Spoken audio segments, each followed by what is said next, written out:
Welcome everybody back to the Tech Woke podcast. On this podcast, we talk to cybersecurity professionals in the field and other tech fields. And in today's podcast, we're going to talk to Nigel Boston. He's a senior cybersecurity intelligence analyst, and he got in this field pretty quick. He only did it in 1 year, and I've seen him online. I was like, listen, I got to talk to this guy. I don't know how you did it in a year, but I'm going to talk to him. So here we go. Here we go. Nigel Boston, right here. Here we go. What's up, Nigel? What's going on, Chris, man? Thank you. I appreciate you giving me the opportunity to speak to your audience. And like I said, I really enjoy what you were doing on TikTok, and I'm glad to be here. Glad for you to be here. How's your day going? Today was good, man. Another day in paradise. It's a paradise. So Nigel, can you kind of explain your early beginnings of maybe start? We start with high school. How was what was your life like in high school? Yeah. So high school, I was a sports guy. I played football, played basketball, I ran track. Wasn't really into tech or anything computers, but I did like challenges, man. Right? I like stuff that was Hmm. hard, math, things like that. And that's pretty much what I did in high school. I ain't gonna lie. I was just pretty much sports, and that was it. Gotcha. So you was kind of more like a jock guy. That's me. I was playing sports. I didn't care about nothing outside of tech. I was like, what's going on with this? I didn't get to that till later on. So Right. so Definitely. and where you grew up at? You were what state did you grow up Yeah, so I was born in Miami, Florida, but I in? was raised and lived in Jacksonville, Florida. Okay, Jackson. Okay, okay. So during high school, you're starting to graduate. What did you do after? Yeah, so after high school, I took the community college route. I did a couple of semesters at a community college, and I worked a Hmm. part-time job.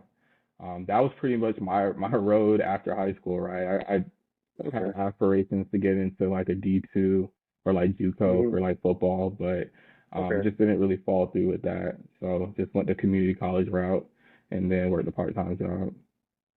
So, like when you were in community college, what was you majoring in?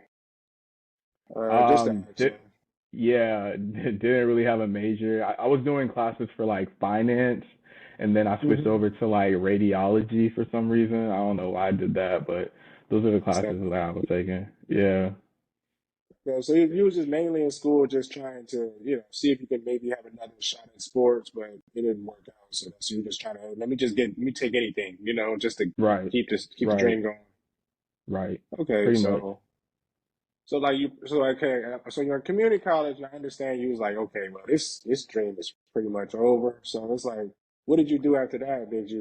What did you do after you realized that? Yeah, so after community college, I was on and off with that. Had a couple different part-time and full-time jobs. I worked at a warehouse. I was a supervisor doing that. And then I also did some work, like a little bit like entrepreneurial work as well. Okay, Trying to like do like drop shipping and stuff like that, whatever, like little okay, little side jobs. And then, I was just like, I need to go all in. Like I need a career type thing. So after that, I started to revisit a lot of the discussions that I had with, family members and then people that were already in tech, right? People who I hmm, kind of, look up to that had pretty decent lives, decent money, stuff like that. And it was always cybersecurity. Like they always brought to my hmm, attention that cybersecurity, job security, salary, and it's always going to be there, right? As far as being able to hmm. protect data. So just kind of revisited that. Went back to some of the old books. Like I had the old what was it? The CompTIA like 401, right? Like I Oh, had the one of the old one. older That's the books. old school ones. Yeah, I had one of the older books just collecting dust, right, in my office, and went back, kind of read back up on that, and then it was 20, it was January of 2022 is when I locked in, and I was like, you know what, let me just lock into cybersecurity. So okay, so you was like, okay, so you was just going, talking to everybody. You said, hey, you did the smart thing. Hey, you successful. What you doing? He was like, hey, tell Oh me what you yeah, doing. And he was like, he was like, I'm going to get into cybersecurity. So he was like, oh, you said January 2020 is when you started like locking in. January Okay. of 2022 is when I Oh, locked in. 2022. Okay, you Yeah, locked in. did you know when you logged in, like how did you start preparing? What did you do to Yeah. get in the field? So what I did was I got a mentor, right? So I Hmm. found someone in cybersecurity who is really credible, and I said, look, man, I'm trying to get into cybersecurity. What do I need to do? Like I couldn't make it more simple. I was like, what do I need to do? And they gave me a plan, right? So Hmm. during that plan, and what is very important is a lot of getting into cybersecurity is mental, right? So I had Hmm. a It is. plan. I had someone who was in the field. So the last part was executing, which was on me, right? So what Hmm. I did was January 2022, I was very strategic, right? I understood that cybersecurity isn't really an entry level type of job, right? It's not. So what I so exactly. So what I did was Yeah. I positioned myself at a very well-known company and said, "Hey, I just need a foot in the door. Because if I get a foot in the door, I'm able to show that, hey, on the side of me doing at that time I was doing help desk, I was learning Hmm. cybersecurity like full on, not just like half-ass like, oh, I'm gonna study a couple of sections every no. Monday through Sunday, I was watching, learning, applying cybersecurity skills for 8 months. I did that, Okay, so right? like, so like, so like, go back to that. So like, okay, I want to pivot back to a little bit. So you say you found Okay, a mentor. right. In our field, it's like your network is your net worth. Where would a young person go to go find a mentor that can kind of do the same that you did? Yeah. So first, I would start with people you know, right? Anyone that you know Hmm. that's already in the field, reach out to them, right? You kind of should have that kind of communication or that relationship where you can reach out to them and say, hey, I know that you're in X, which is cybersecurity, and I want to get in that field, right? And make it genuine, right? Um, Other than that, another approach that I would take is going to LinkedIn, right? Go to Hmm. LinkedIn and find someone in the field, or I say specifically in the domain that interests you in cybersecurity. Because people think Hmm. cybersecurity is a very niche kind of career when Hmm. it's not. Saying I want to get into cybersecurity is very broad. There's many domains in cybersecurity. So find a mentor in specifically what you want to do and send them a message on LinkedIn and say, hey, look, I'm a passionate enthusiast that wants to get into cybersecurity. I see that you've had a great journey. I would love for you to be a mentor, someone who I can reach out to on a monthly basis or a biweekly basis to get insight into the field and help me build my resume and my skills. That's what I would do. That's, that sounds good. Hey, that's what I did too. I just locked in with people that I already knew. I say, what do I need to do? Get Right. a cert, this and this, and you got to listen to what people are telling you. You know. Right. So, 100%. when we're going to go back up. So, okay, you locked in. Did you start working on your security plus first, or how did that work? Yeah. So I'll give you the timeline. So I started at a help desk position as a contractor Okay, you in was using the help. Okay. right. So I started as a help desk um, analyst at January. Started as a help desk analyst January 2022. Hmm. During that time, I was still learning on the side. So I did my 9 to 5, and then from 6 to 9, I was studying cybersecurity on YouTube Oh, University. okay. I was going Okay. crazy. Anything I could find on YouTube that was relevant to what I wanted to learn, that's what I was doing after work. So during that time, I also enrolled in a cybersecurity boot camp, right? Okay. Boot camp. Okay. Right. So it was called Full Stack Academy. So I Hmm. had a 9 to 5, which was the help desk. I was studying outside of that, and then I was also in a boot camp, which was Full Stack Academy, which was specifically for cybersecurity. So Okay. during that time, for 9 months, I was learning hands-on skills as help desk. I was learning skills on YouTube, and I was being a structured learning on the boot camp. And then from there, after I graduated the boot camp, I was able to get my Security Plus. So I took my Security Plus a month after I graduated my boot camp. Okay, that's what's up. Yeah, that's a good. Yeah, you was locked in. You had the hands-on YouTube and the instruction, so it was no way you was gonna fail. But just to go back to that, the help desk position. Did you have any certs for that position when you first started the help desk? No, help desk position was very, very entry level. Like, and I believe that most help desk positions are, right? I went through a recruiter reached out to me, did the phone interview, very easy.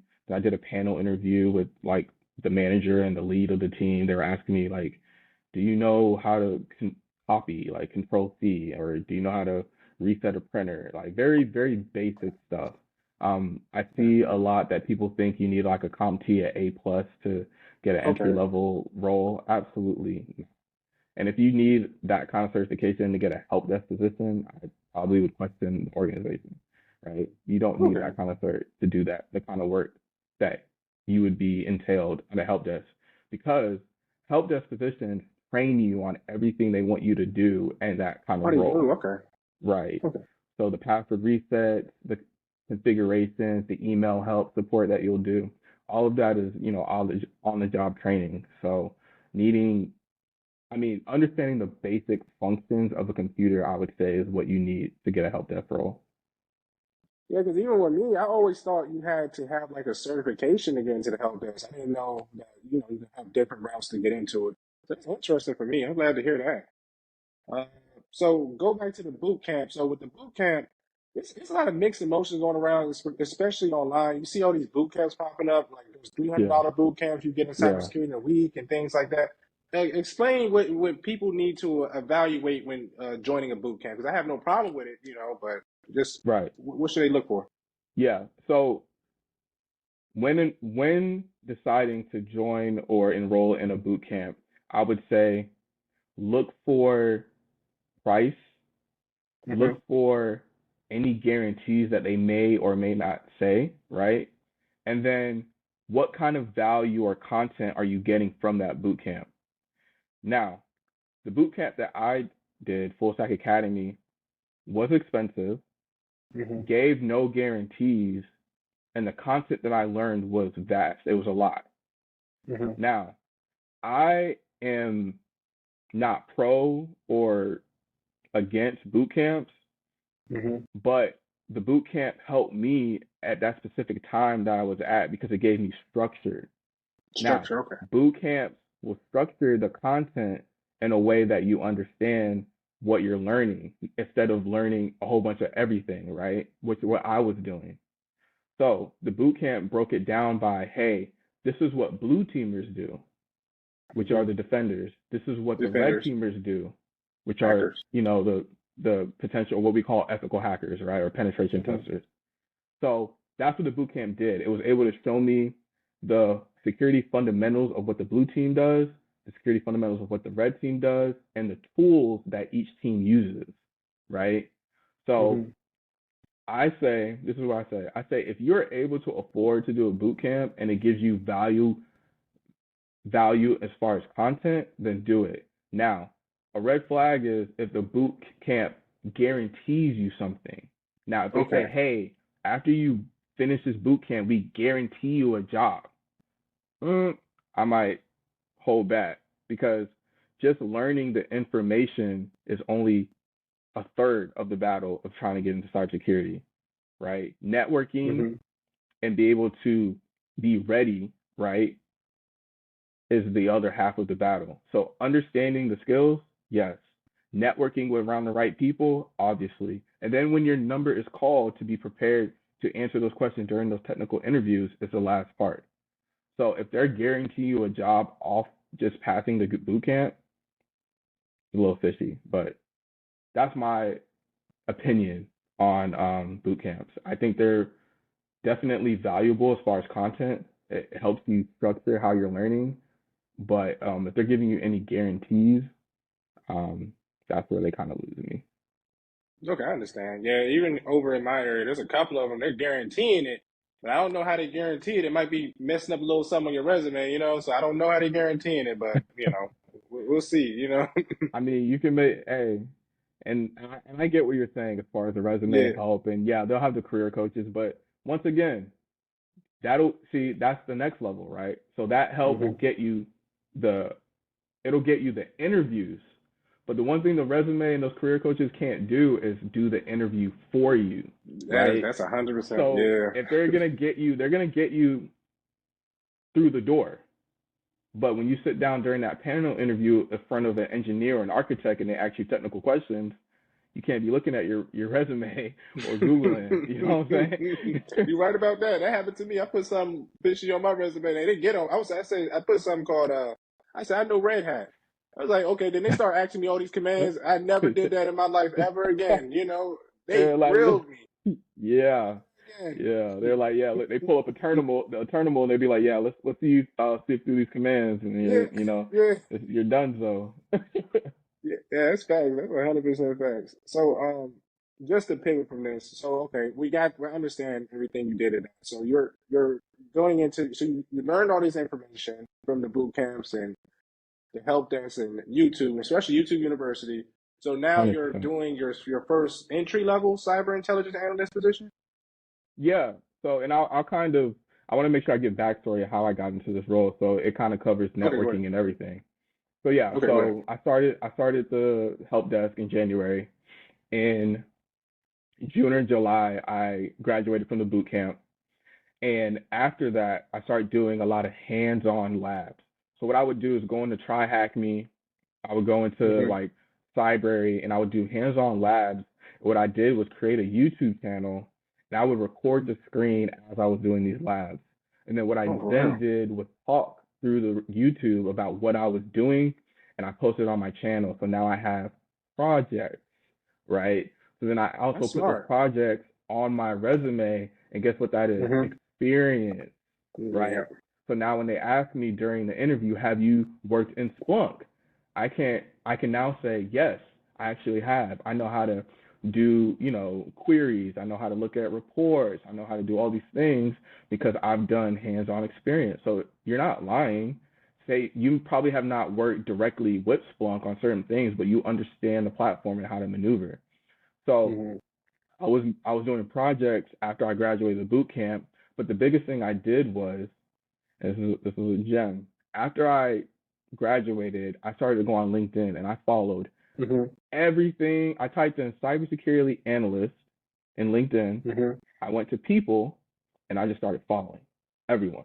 I That's just went smart. I just went crazy. I just followed everyone on LinkedIn that had a cybersecurity title or job.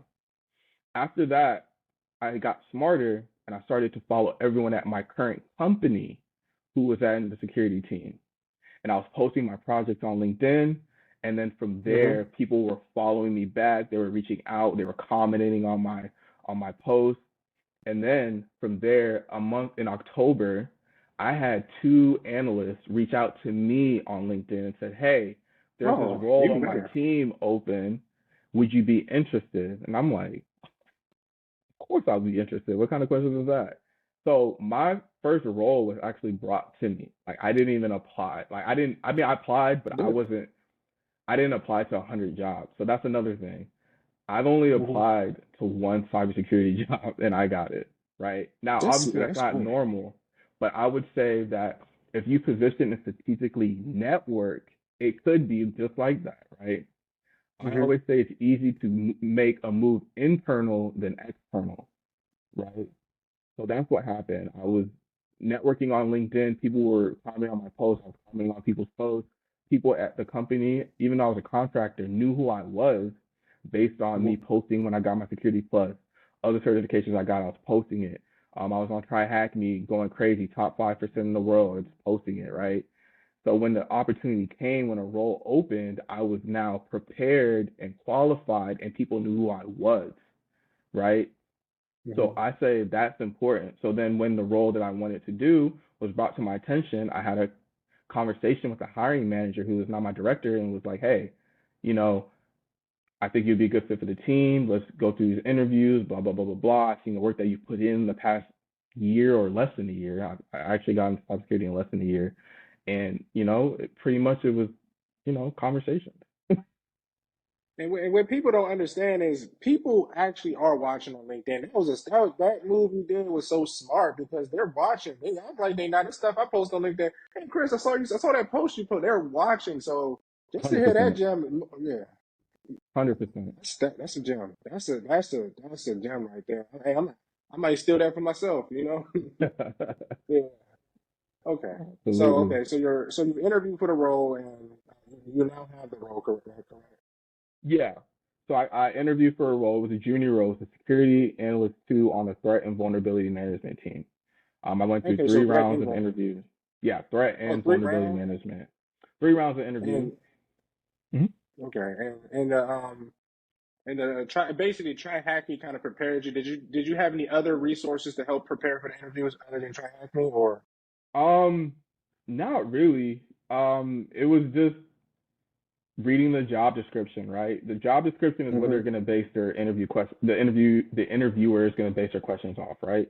So if you really Hmm. study the job description, roles and responsibilities, pretty much from there, if you know the material or the tool, not the tools, but maybe the procedures or what you may do in that role. If they ask you a question like, "What would you do if this?" or "If this happened, what would you do?" If you know those kind of questions and you can articulate it pretty well, you know, really all an interview is, and this is another gem. All an interview is are you a good fit for the team, right? Do you Hmm. understand the basics? Can we coach you into this role? And are you a good fit for the team? Now, that's at probably a junior level ish or entry level, right? Hmm. Senior to principal and higher, you may need to be a lot more technical. But for an Hmm. entry to a junior level, are you coachable? Do you know the fundamentals? And are you a good fit for this team? Okay. And so how did you like find out what salary to ask for? Like what's the range that, how did you find out the range to ask for when you was interviewing for this position?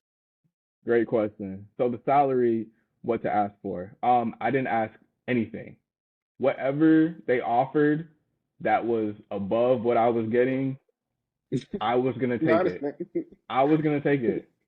It could have been 10 grand more. I would have took it. And the reason why is once you have your foot in the door and you can now put you are a cybersecurity analyst on your resume, that holds way more weight at the time than you trying to negotiate your first cybersecurity. You should.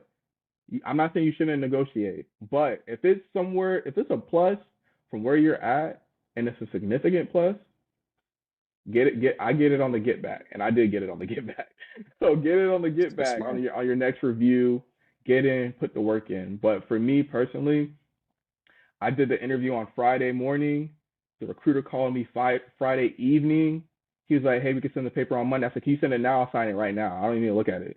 Just send it to me." Yeah, I understand. And he and he did. And Monday, the following Monday, I was in a new role. You know what I'm saying? There you So go. eh, You- I just needed a foot in the door. That's all I needed. I did those 8 months of really locked in to get a foot in the door, and I did. And then from there, a year later, I'm in a senior role. So all I needed was a foot in the door. That's smart, man. Now you remind me of myself. Like when I first I was an information system security officer. When I Mm. got my first role, my girl was telling me, "Hey, you need to negotiate your salary more." And I said, "Listen, I've been trying. I applied for 300 jobs. I don't Oh care what I wow, get. I'm taking the job. Like probably over 300 because I couldn't get in.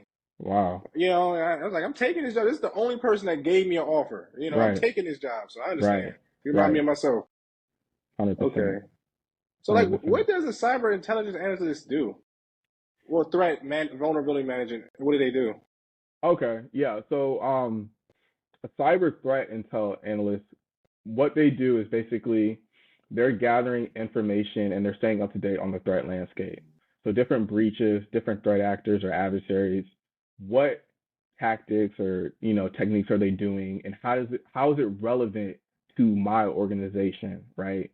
So they're basically the info or intel, giving it or disseminating it to different stakeholders in the building or in the organization, right?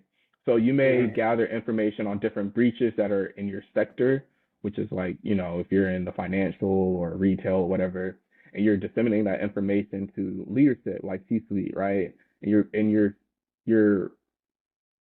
crafting it in a way that's not like 10 pages long, but somewhere where they can really understand how is this relevant to us and what are the risks potentially if this would happen to our organization, right?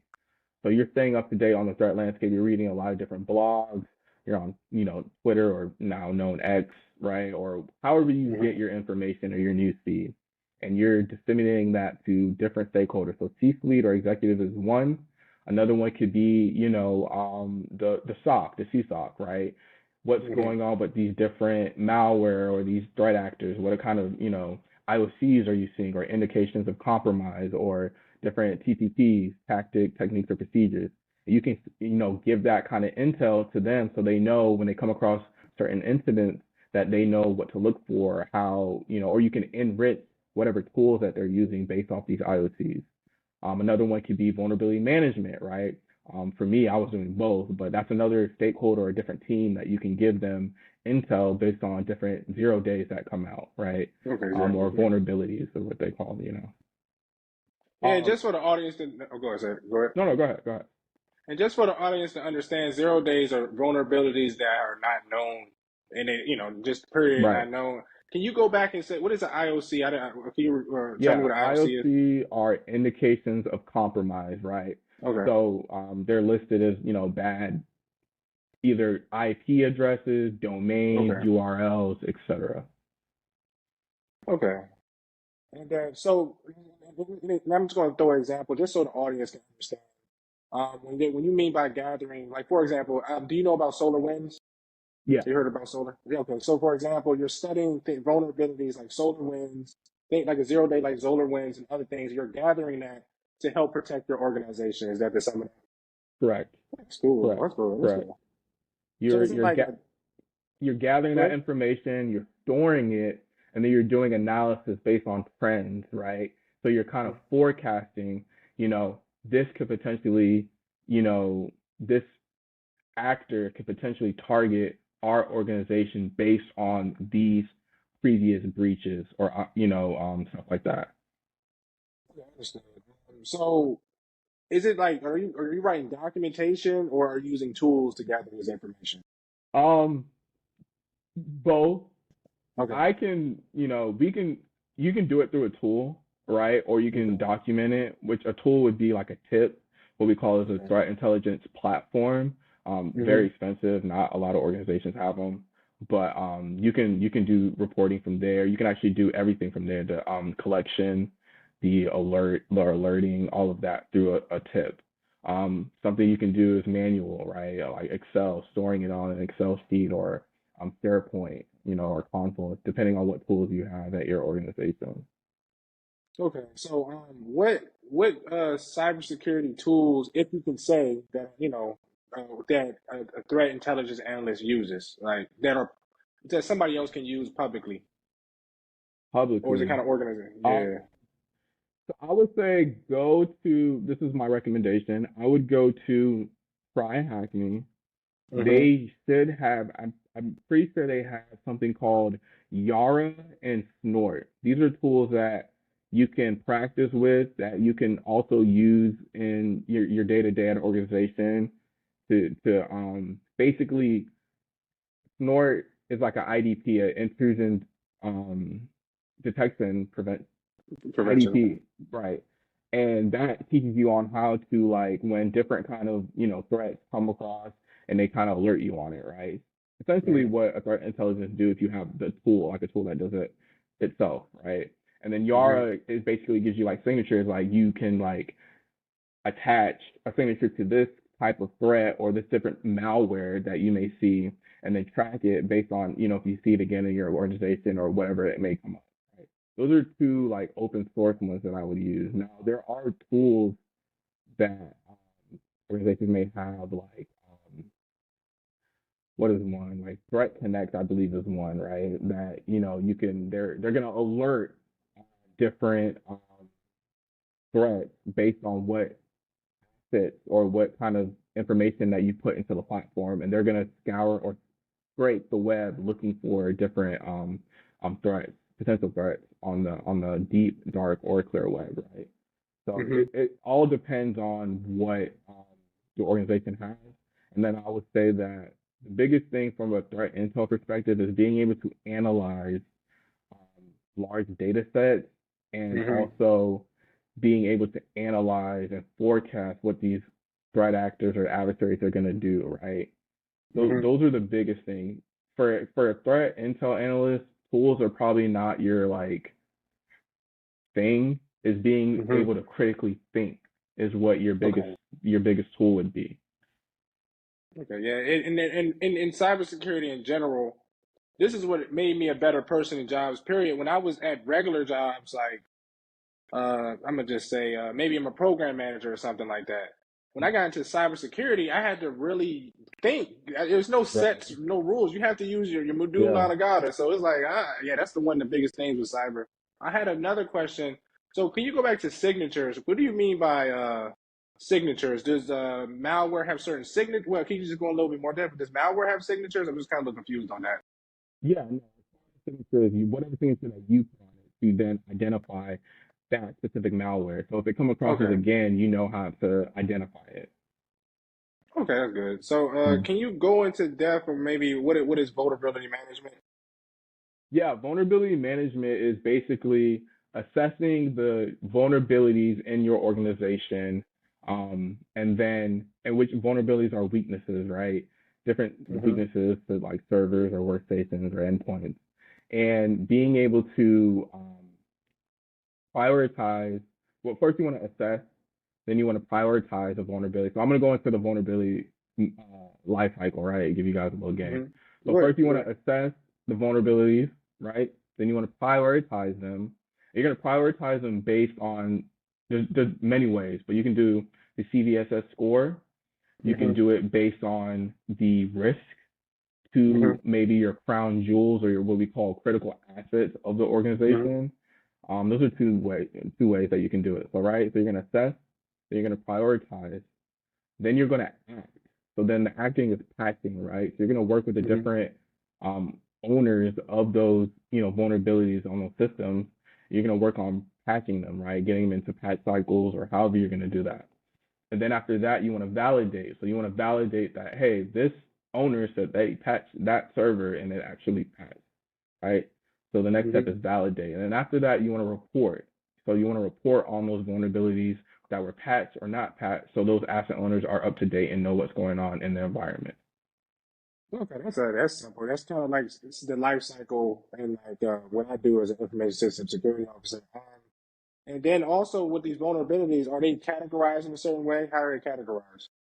Yeah, so the vulnerabilities categorized based on like the CVS score I said is one. Okay. Um, Another one is maybe if the vulnerability has an exploit, right? So let's say there Mm-hmm. are malicious actors out there actively in the wild exploiting this vulnerability, which would probably raise the the severity of that vulnerability, right?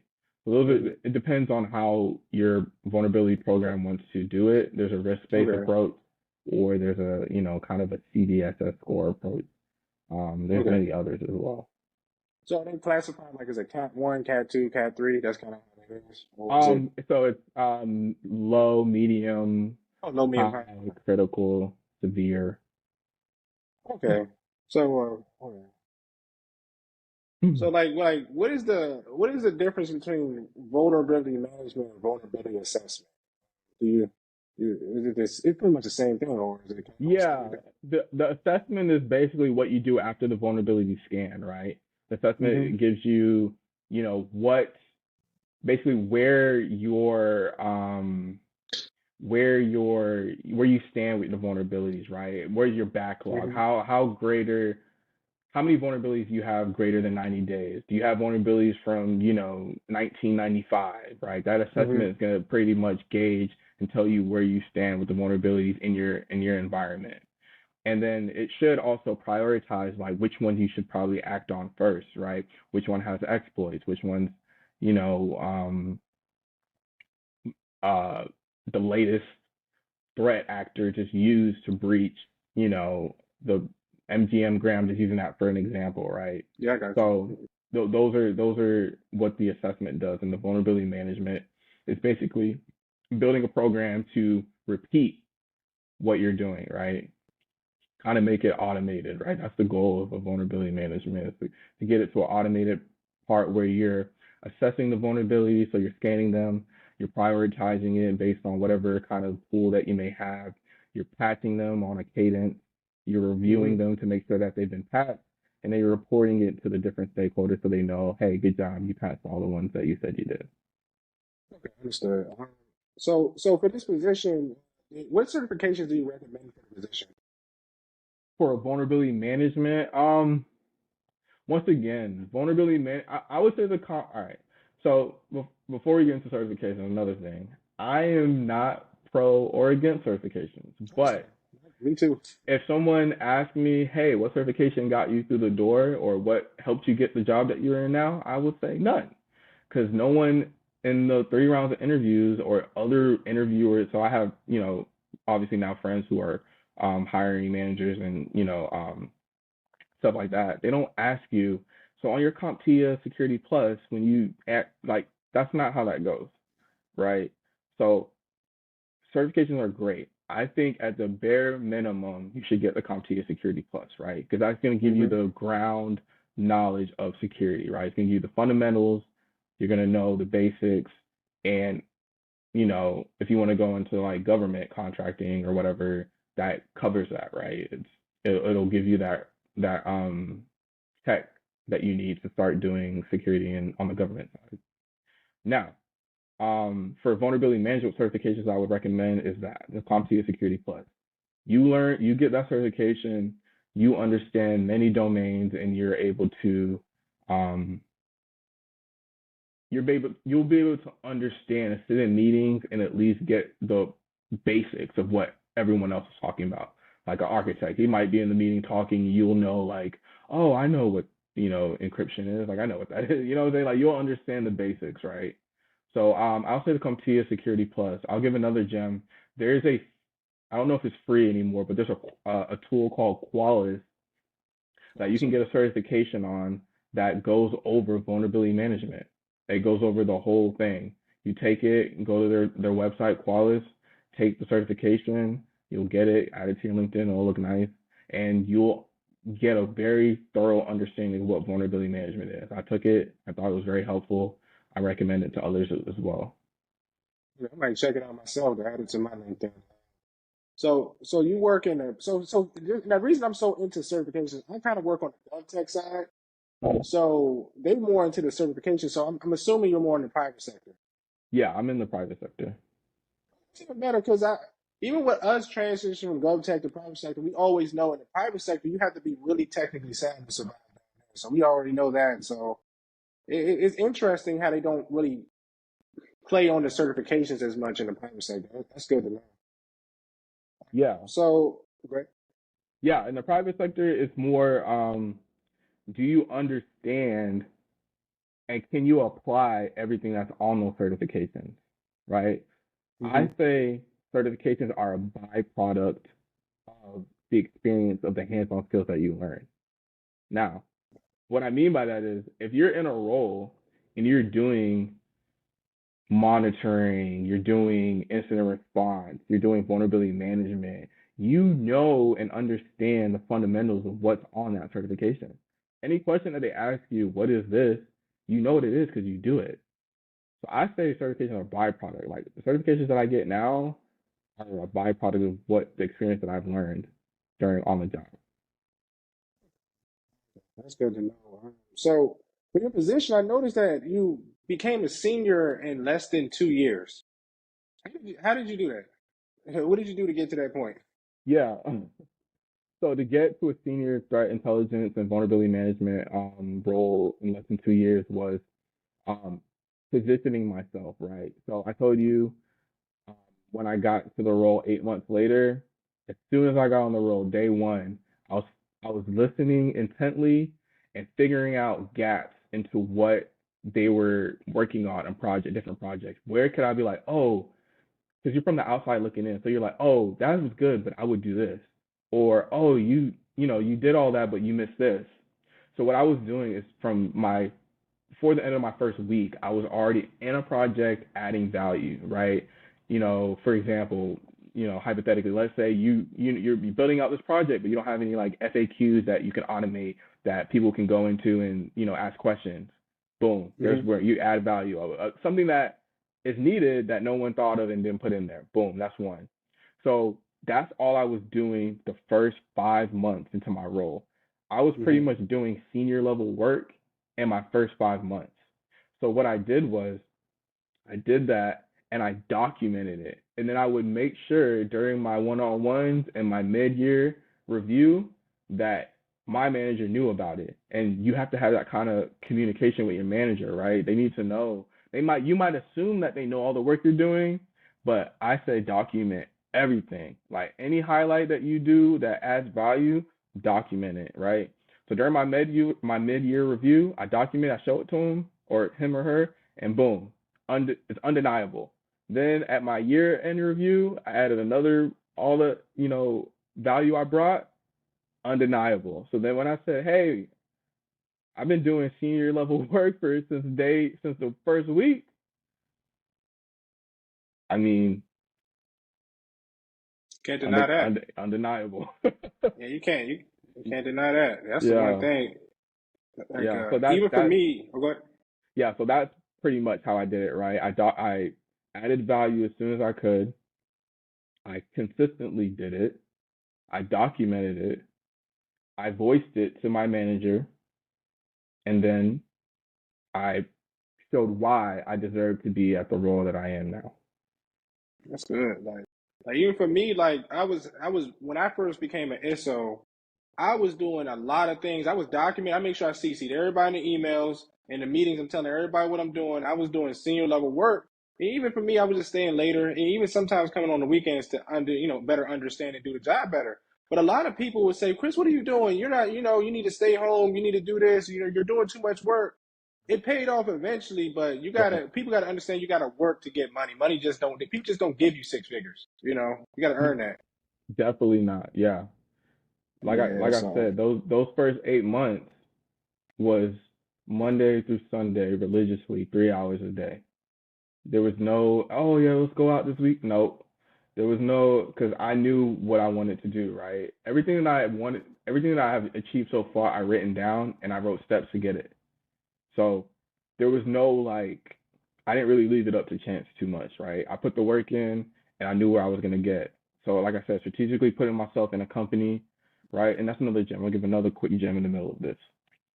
I'm not against getting like a help desk role or let's say a system administration role to get into hmm cybersecurity. Let that be your pivot, right? But be hmm strategic. Don't just get a help desk at any kind of job. Get it at a Microsoft or a CrowdStrike or a company that has a security team that where you can now you're a help desk, but you can easily go into Microsoft Teams or email someone that's on the security team at your company. That is 10 times easier than trying to apply outside of the company. You know what I'm saying? So if you're going to do help desk or system administration kind of role, be strategic. Look at the companies that, have security teams or strong security teams or openings or whatever, and then just network once you get that role. Like, yeah, you may take a pay cut, but if you network properly, like I said, like it was in my last interview with HD, like I did a help desk, I took a pay cut, but 8 months later, I was able to triple my annual income in 8 months. That's smart, So Ash. you got to be strategic with it. Yeah, that's smart. That's a gem, and I hope whoever's listening, make sure you write that down. That's I wish I knew that going. Because like you said, most jobs, like even your regular job, can have help desk positions and things like that. So Yep. that's a gem. Because you think you got to apply for them, hey, just go with your team. You got a Right. team. Every job has a team. Right. Exactly. Yeah. 100%. So can you go and dive into a little bit? So I understand you talked about networking outside of a company. Can you talk about networking inside the company? Yeah, networking inside of your company is key.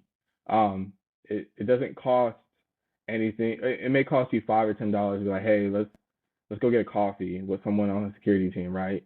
And you say, hmm hey, but I like to say be strategic, right? So position yourself where like you're coming, it's a mutual kind of exchange or something like, hey, find out what that person likes to talk about or what they're interested in, what's their sports team, something like that, right? And be like, hey, hmm hey Chris, I know you like the Dallas Cowboys or the Commanders, but they're not called the Redskins anymore, but the Commanders, right? And I'll just get some small talk going. I'd be like, hey, you know what? Matter of fact, I'm working on my Security Plus right now. I'm doing a few projects on the side. I'm really interested in getting into cybersecurity. Do you have anything that you can help me with? Boom. You already got interest. Most people are willing to help when they see that you are actually helping yourself. And then now you have a genuine relationship with someone on the security team. You're 10 steps ahead of most people who are just applying blindly, right? So networking internally is the first thing you should do before you start trying to apply outwards, right? If you're at a good company that has a security team, network with the manager of that security team or people on that team and see what get the gauge of like what is it like, right? And if you feel like you can position yourself for when an opening happens, at least you're top of mind. They know when your name pops up, man, Chris, I've had 5 coffees. He's emailed me 3 times. I know he's done this. He accomplished that. That is how you network internally, and I believe that is the route to go personally for me. I think because I haven't been a part of any interview process like people getting hired on, but for what I hear and what I think, it's easier if the person already knows who you are and they see, right? So it goes back to LinkedIn posting your accomplishments. Don't be shy on LinkedIn. Don't treat it like Instagram or something like I gotta post once every week or something. No, post every day. Be that annoying person. Be that person when they're like, oh man, Chris is posting and he got another certification again. You know what I'm saying? Like, That's be smart, that yeah. person so they know who you are, you're putting the work in, and they can then not have to be like, is this person going to be lazy on the job? Because remember, when they're interviewing you, are you a good fit for this team? Not if you're Albert Einstein is going to be able to fix every problem. You know what I'm So saying? yeah, it's facts though. They are. They just want to see can I deal with this guy for a whole 5 years, 5 to 10 years? Right. Can I deal with that That's, person for 5 years? That's exactly, you're right. and to double back on what you were saying on helping yourself, like even for example, I personally don't have the time to help everybody. Like for example, they ask me, "Can you give me cybersecurity?" I'll tell you the baseline, just get a security plus. But the minute I see you working, that's when I'm gonna dive in to help you. Even if there's some guards at my job, I see them working on the security plus. Then that's when I'll help you because you're working. So that's some good gems. As long as you're doing something, because it's like you can't get free handouts all the time. And just to double back on you were saying something about networking and just going to coffee. Even in my building, there's people I'm able to. I haven't did it lately, but even if I wanted to get a job, I just see somebody down the hall, talk to them. Eventually they'll get. It's to the point now where if I really needed a job, I don't have to do an application. I can just get in without even doing an interview at this point. So that's some good gems, man. That's good to know.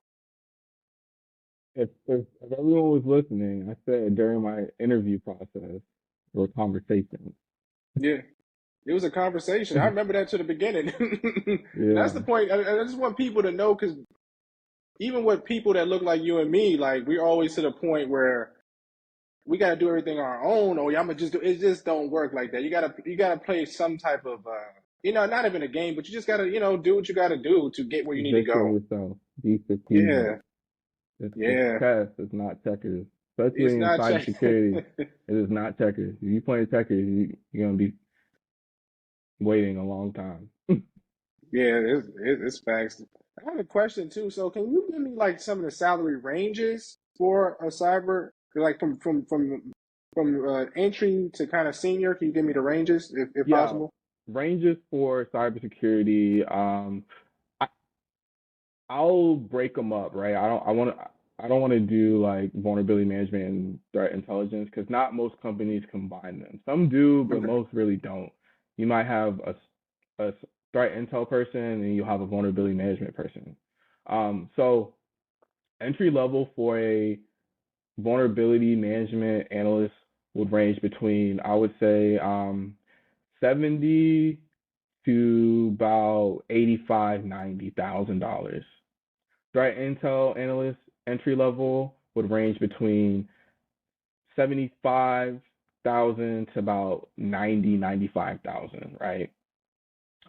Let's say if you do both, right? Some companies do both. So if you're entry level or junior level cyber threat intel and vulnerability management analyst, your range can go anywhere from 80,000 to about 110, 110 if you're a good negotiator. Okay. Yeah, so that's the range for like an entry level. Now, a senior vulnerability management analyst would range between I'll say 95 to 115, right? And Mm-hmm. then a senior threat intel analyst would range anywhere from like 90,000 to 115, not 90,000 to 120 for a senior threat intel analyst. Now, if you do both, let's say you're a senior threat intel and vulnerability management analyst, you can range anywhere between 130 to about $165,000. Now, that is just base, right? So now there's sign-on bonuses, right? So if you go to a company and you negotiate yourself to get a sign-on bonus, let's say you're entry level and you get a sign-on bonus for 10,000, 15, 20, you get that on top, right? So Okay. I always say look into that, right? There's companies that do sign-on bonuses where you can get that money. Don't leave anything on the table. Okay. So it's all about negotiation and things like that. Okay. So you got Absolutely. just make sure if you know what you're worth, hey, whoever's listening, if you know what you're Yeah, worth, ask for it. absolutely. And do the research beforehand.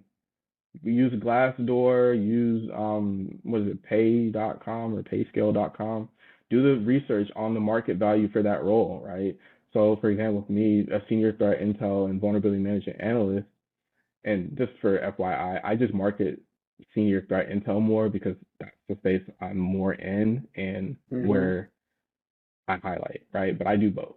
But let's say you're a senior threat intel and you know the market value for that role, the median is 130,000, right? That's the median. Now you have research and you get a few sources, you have that at your disposal, and then you on top do what you've accomplished during that year. That's how you negotiate. Say, hey, this is the median, and this is what I've done all year. I think I should be at the higher end of this range. That's how you negotiate, but you have to have, proof that you deserve what you're asking for, right? So that's one tip to negotiate is figure out what the median is for that role, gather the information, have it ready because they may ask. I've seen companies ask like, "Where did you They'll get that ask. from?" Yeah, So have it they'll ask. ready, and then show what you've accomplished and why you deserve to be at the higher end, right? Whether that be remarks from your manager, your year-end reviews, stuff like that. So yeah, you guys stay ready. You gotta Stay, stay ready because you make sure even from my position, I'm constantly looking. There's sometimes I do an interview and they're like, "Oh yeah, I want to give you a certain type of pay raise." And I'm like, "Listen, pay grade. I'm sorry," but then I'm like, "Listen, I can go get this somewhere. I'm not about to go backwards for y'all. yeah, Y'all just because y'all think that's what my worth. Like, you gotta know your worth." So I right. agree with that 100%. So for a person that's applying, and I'm just going to just let me throw you out a couple more questions. For a person, for example, that's been applying to like 100 cybersecurity jobs and hasn't got a job or yet in that position, what would you recommend them doing? What would you recommend them doing in case they're not getting with the results they need? Yeah, so if you're applying to about 100 jobs and you haven't heard anything back, the first thing I would say is find someone in cybersecurity. Hmm. Find someone credible in cybersecurity and let them take a look at your resume. So off rip, if I hear that you've applied to 100 jobs and you haven't heard anything back, uh, it's probably your resume, right? So shameless plug, nigelbtech.com. I will take a look at your resumes. I'll coach all of that. So first is the resume. Then once you start to get some traction and response back based on after your resume is fixed and you're still not like, you get through that interview, I would say is you're interviewing, right? So doing some mock interviews with experienced people in cybersecurity is the next step, right? which goes all back to the first thing I said was getting a mentor. This Mentor. person, that person helps you catapult and should help you go around mistakes and pitfalls that you may have along the journey, right? So that person will help you with your resume. They will help you with what to expect for that specific interview, right? And then, coach you on that. So I would say resume, mock interviews, and then after that is what is like the job market for that specific role that you're trying to do, right? Like, are you just trying to be a SOC analyst? Yeah, there's a lot of roles, but there's a lot of people applying for those roles. I always say 100%. try and niche down. Like yes, everyone wants to get into cybersecurity, and this is another thing I do. A lot of people reach out to me for like to mentor, and I'm like, okay, what do you want to do? They're like, I want to be in cybersecurity. I'm like, oh, okay. Well, what role do you want to do? And they're like, I don't, that alone tells me you've done no research. If I ask you what specifically in cybersecurity you want to do, and you're not telling me, oh, I want to be an incident responder, or I want to be a vulnerability management analyst, or I want to be a governance risk and GRC analyst, or something, or business continuity, or anything like that, that tells me you saw some like ad or something and you just immediately reached out. Do some research first so that I can, or whoever your mentor is, can better help you, right? So if Mhm. you're filling out 100 job applications based off your resume and you're not hearing anything, it's your resume. Just that's it. It's your resume. Once you Yeah. get that fixed, then you get interviews and you're still not like getting past the first or second round, then it's your interviewing, right? So then find someone who can look at the job description, know what that job title is, and can coach you. This is what they're going to ask you. This is how you need to respond. And then if it's not working after that, I would then try and pivot to another role, because maybe just that role is asking for a specific technical depth that you're not at that specific time, right? So, and another thing is, if it's okay with the interview, or whatever. I'm not saying whatever, but like record the interview, like record how you're doing, how you're answering the questions, how your posture is, are you using a lot of filler words? Like, are you not sure of yourself? Are you not confident, right? These are all things that interviewers are looking at, right? So you need to be able to communicate very well when you're doing these interviews. So that's what I would say if you're applying to 100 jobs. Check your resume, check how you're interviewing. Yeah, everything I would say that you said, because I was one of those people that was applying to 100 plus jobs. Everything you said, I got a mentor. I had a friend of mine. He told me what to apply for. It's tailored my resume for it. Then it was my interviewing, and slowly I started getting to the P, or well, in my field, the project manager, and then just just how to negotiate. Right. Everything you said is 100% fact. So just let you know that because I did it myself.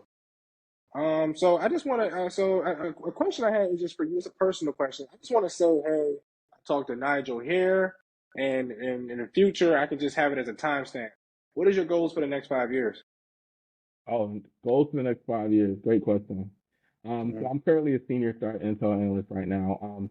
I have aspirations to then pivot into engineering. So I want to be a threat detection engineer, and then after Mhm. that, I want to pivot into managerial, right? So, and I'll do like a managing, and I don't the managing a specific team is not really important to me. I just want to get that experience in leadership, and then the end goal is definitely be a CISO, at a Microsoft or something like that. So I see it. a big company, but yeah, just getting a little bit more technical depth in cybersecurity.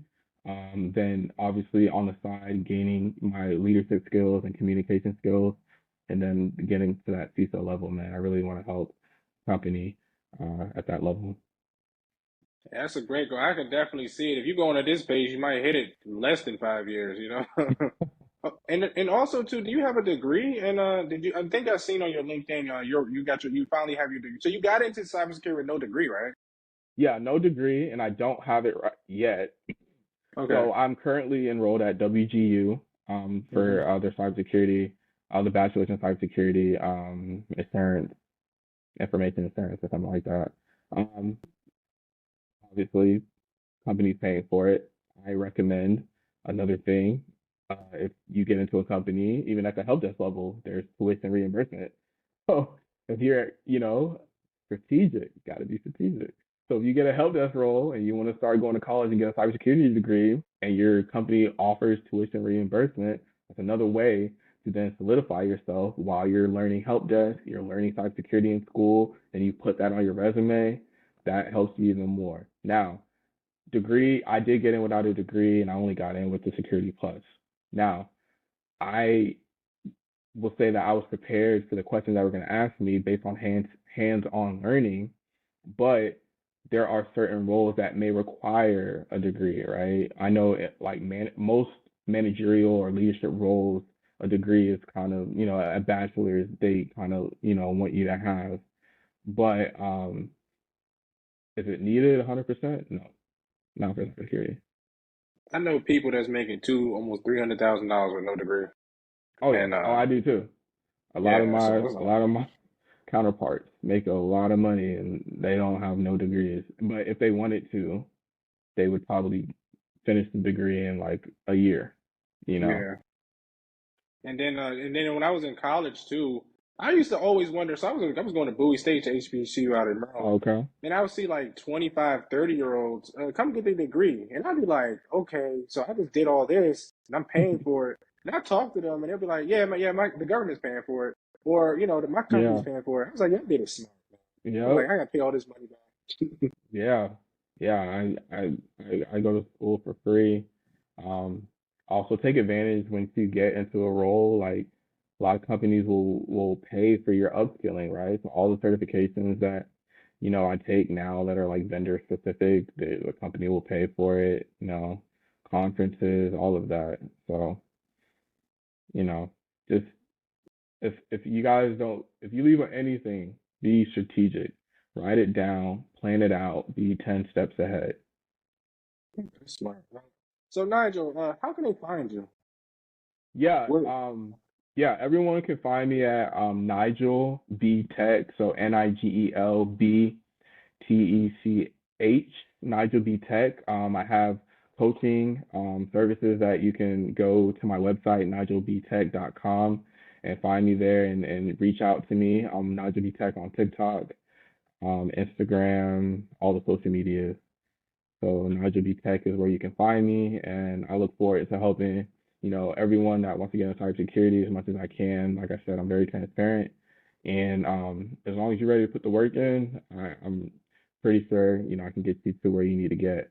But like I said, my journey is not everyone's journey, but my journey could be even shorter for your journey if you go harder than what I did. You know what I'm saying? So um, that's what I'll leave you with.